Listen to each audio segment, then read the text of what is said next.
Jake's a successful night at the mid-season rookie draft. We went in with 2 picks. Was it always the plan to use both of them?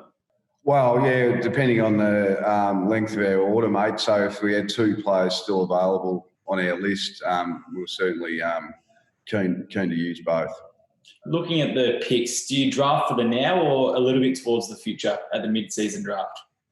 Oh, I think it's a combination of both. I think that in each selection, you're looking at now and the future, really, not to sit on the fence with that, but given where we're at, and we have had some injuries in the defensive part of the ground, we did take into some consideration that, but we also wanted to utilise it if there was a younger player that may have been overlooked that we thought might have a chance come the end of the year.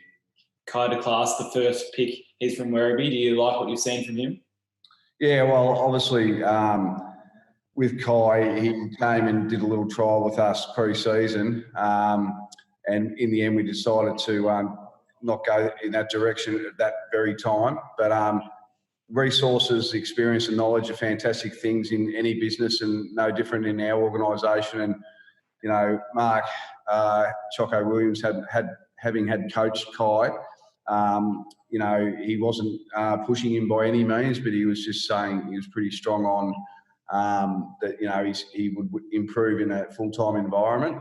I think the beauty of giving Kai that little taste was that we then were able to watch him for the next, 7, 8, 9 rounds, and he's been able to produce his best football at state league level.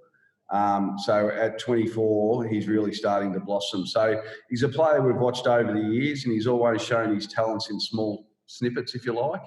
But he's really starting to mature, and he's a flexible player who can fill a variety of roles, which was also an attraction.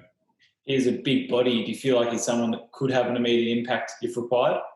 Absolutely, yes. He's playing consistent state league football like our listed players at Casey. So there's no question about that. He's traditionally played on a wing, but he has been a genuine swingman throughout his career, and even this year where he has been used down back.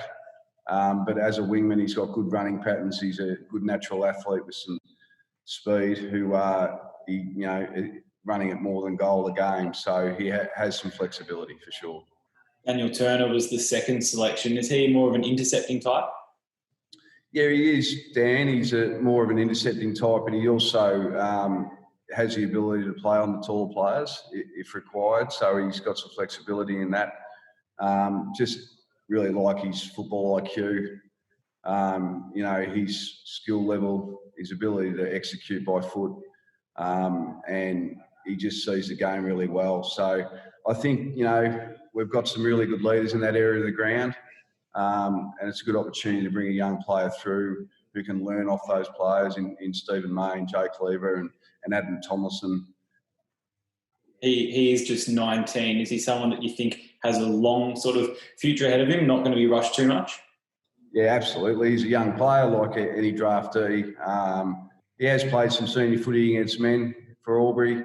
But, I think he'll come to hand reasonably quickly, but he's a young player. He's going to have to get used to the demands of an AFL program and the work ethic and the challenges that are at present in an AFL environment. And so he'll learn as he does, as all young players do, mate. But he's a plumber, so he's used to working hard on the tools, and I'm sure he'll come in and give it his best shot.